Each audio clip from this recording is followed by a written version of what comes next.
Welcome back to Narrations. Tonight's story takes us to Thanksgiving weekend, 1973, to a quiet Connecticut suburb covered in frost, where families live behind perfect smiles and picture windows. It's a time of political upheaval, social change, and restless hearts. A time when everything looks fine from the outside, but nothing feels whole within. This is The Ice Storm, 1997, a haunting, poetic story about love, loneliness, and the fragile warmth of connection in a world gone cold. It begins with Paul Hood, a teenage boy returning home from prep school for the holiday. He's intelligent, curious, but adrift, the kind of boy who feels too much and understands too little. As his train moves through the foggy Connecticut countryside, his voice narrates thoughts that sound like questions to himself. "If you want to see the truth," he says, "you have to look beneath the surface." At home, the Hood family is already preparing for Thanksgiving, or trying to. His father, Ben, is an executive at a publishing firm. Charming but restless, he drifts through life like a man half awake, constantly searching for something: excitement, meaning, or maybe just escape. His wife, Elena, graceful and intelligent, spends her days volunteering at church and reading psychology books she doesn't believe in. She knows something's wrong between them, but she can't seem to say it aloud. Their daughter, Wendy, is 13, precocious, daring, and experimenting with rebellion in ways that make her parents nervous. She sneaks cigarettes, plays with her identity, and tests the boundaries of childhood and adulthood all at once. The Hood family's house is warm but brittle, filled with good manners and quiet frustrations. They talk, but rarely say what they mean. They smile, but no one feels seen. Across the street live the Carvers, Jim and Janie, a couple whose life mirrors the Hoods. Jim works in electronics. Janie drifts through her days in a haze of cigarettes and quiet defiance. The Carvers have two boys, Mikey, quiet and observant, and Sandy, younger and mischievous. And somewhere between those two houses, in the spaces between words and glances, lies the heart of the story. Ben Hood and Janie Carver are having an affair. It's not romantic, not really. It's just two lonely people trying to feel something, anything, in the middle of their suburban routine.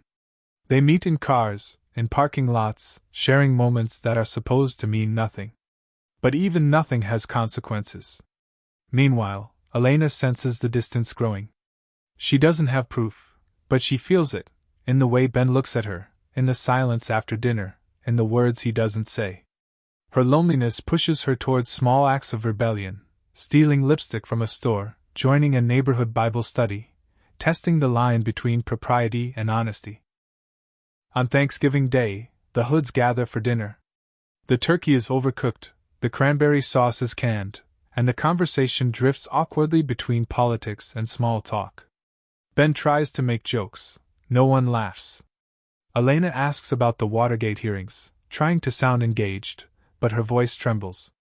They bow their heads for grace, hands joined, and for a fleeting moment there's peace, until Ben starts lecturing about gratitude and freedom, trying too hard to sound wise. The silence that follows is heavy. When the plates are cleared, everyone scatters. That night, Paul sneaks out to meet Libet's Casey, a girl from his school he's been infatuated with, beautiful, enigmatic, and older. He's awkward but sincere, convinced she's the key to understanding the world. Libet's, caught between curiosity and boredom, plays along. They talk about life, poetry, and the universe, and for a moment, Paul believes he's found something pure. Back home, Wendy sneaks into the Carvers' basement. She's been drawn to their sons, Mikey and Sandy, curious about love, about power, about growing up. She experiments, testing affection the way a scientist tests theories, both innocent and dangerous at once. Upstairs, Janie Carver looks out the window, watching snow begin to fall. Her husband, Jim, sits nearby, half watching television. The air between them is frozen, like a life that's paused and forgotten how to move forward.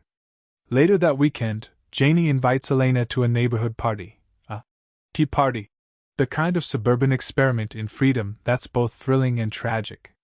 Elena doesn't know what it means at first, but she accepts the invitation.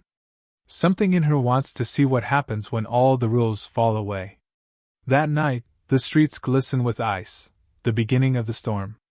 The trees shimmer under the streetlights, every branch covered in glass.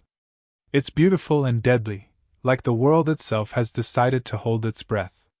Inside the party, laughter and music fill the air. Couples dance awkwardly, drink too much, and pretend not to be nervous. A bowl is placed on the table, for car keys. Each man's keys are dropped inside, and at the end of the night, each woman will draw one at random. The implication is clear. Elena is stunned. She wants to leave, but she stays. Curiosity, fear, and sadness hold her in place. Across the room, Ben tries to act casual, but his eyes keep drifting to Janie. She ignores him. The tension between them crackles like the storm outside. As the night wears on, inhibitions melt. Laughter grows louder. People pair off. Some for the thrill, some for the loneliness. When Elena's turn comes, her hand trembles as she reaches into the bowl. The key she pulls out belongs to someone unexpected. She looks across the room, not at her husband, but at another man, a stranger. For the first time in years, she feels seen. Outside, the storm intensifies. Ice coats every tree, every wire, every road. Cars slide, power lines snap. Nature itself is rebelling, mirroring the quiet chaos inside each home. By midnight, the world is still. Silent. Frozen. The next morning, when the sun rises, the ice glitters like diamonds. But what it reveals will change everything. Because beneath the beauty lies heartbreak, and in that stillness, a family will learn what it means to break, to grieve, and to begin again. The world outside is silent now, wrapped in glass, motionless, suspended between beauty and danger. The ice storm has arrived. Every branch, every wire, every road glistens under the pale morning light. It's Thanksgiving weekend, but warmth feels a million miles away. Inside the houses of New Canaan, Connecticut, everything is still. The laughter from the party has long faded. Empty glasses sit on tables. Candles burn low. The air smells faintly of smoke and regret. Ben Hood wakes up on a couch that isn't his own. His head throbs. His heart does too. Around him, the last guests are leaving, faces pale and quiet, avoiding each other's eyes. He looks for Janie Carver, but she's gone, vanished into the frozen morning. For a moment, he wonders what he's even been chasing. The thrill, the distraction, the illusion of escape, all of it feels smaller now. Across town, Elena sits in her car, engine running, hands gripping the wheel. She didn't stay with the man whose keys she drew. She couldn't. Instead, she sat there thinking about her marriage, her children, her life. About how fragile everything has become. When she finally drives home, the sun is rising, painting the ice in pink and gold. It looks like hope, but feels like silence. In another house, Wendy Hood wakes early, restless. She tiptoes across the street to the Carvers. The storm has cut the power, and the air is sharp and cold. She climbs the stairs, calling softly for Mikey. No answer. The quiet feels heavy, wrong. Outside, the trees creak under the weight of ice. She steps into the backyard and stops. Mikey lies still in the snow, a soft, small shape beneath the silver branches. He'd gone outside earlier, drawn by the beauty of the frozen world, by the electricity humming through the wires. He never came back. Wendy doesn't scream. She just stands there, her breath caught in the cold air, eyes wide with disbelief. The sound of ice cracking above her echoes through the empty yard. The Carvers wake to her cries moments later. Janie runs out first, slipping on the ice, her voice breaking as she kneels beside her son. Jim stands frozen in the doorway, unable to move. For a long moment, the world is nothing but soundless grief. Word travels fast. By the time the Hoods hear, the sun has climbed higher, melting the frost on the windows. Elena answers the phone, her face turning pale. She drops the receiver, whispers, "It's Mikey Carver." The family gathers quietly, none of them knowing what to say. Ben, still reeling from his own mistakes, looks at his wife and children, really looks at them, as though seeing them for the first time. The distance that's grown between them suddenly feels unbearable. He wants to speak, to apologize, to hold them, but words are too small for this kind of truth. He gets in the car and drives, slow, careful, through a landscape that feels both familiar and foreign. The roads shimmer with light. Every tree looks like glass. It's beautiful, but the beauty feels wrong. When he reaches the Carvers' house, he sees them standing outside, silent, wrapped in blankets. Jim Carver's face is gray, empty. Janie's eyes are red.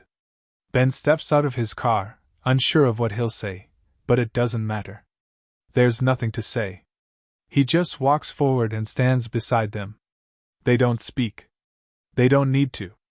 In that frozen morning, everything, all the secrets, the mistakes, the small betrayals, melts into one shared ache. 2 fathers. 2 families. One unbearable loss. When Ben drives home, he finds his family waiting for him at the window.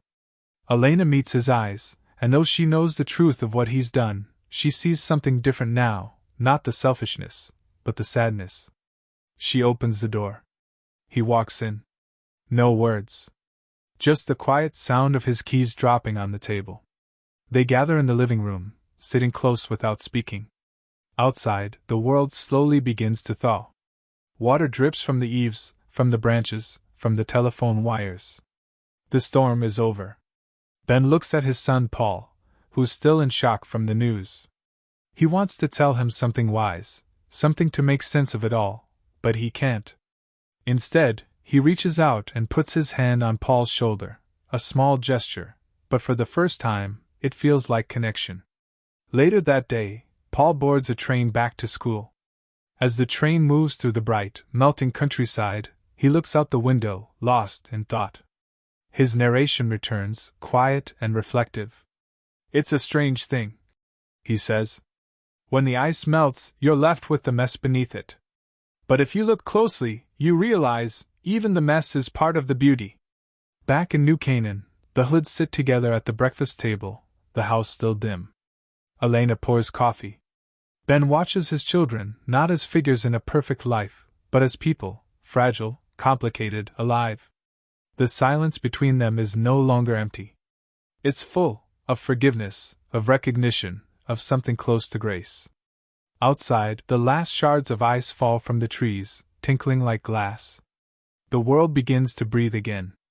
And that's The Ice Storm, 1997, a haunting Thanksgiving story about truth, loss, and the fragile hope that can survive even after everything freezes over. Because sometimes, the real storms don't happen outside. They happen quietly, inside the places where we stop listening, where we stop feeling. And sometimes, it takes the coldest night to remind us how much warmth still lives within us. If you enjoyed this narration, don't forget to like, share, and subscribe to Narrations, where every story reminds us that life, even in its quietest moments, still matters deeply.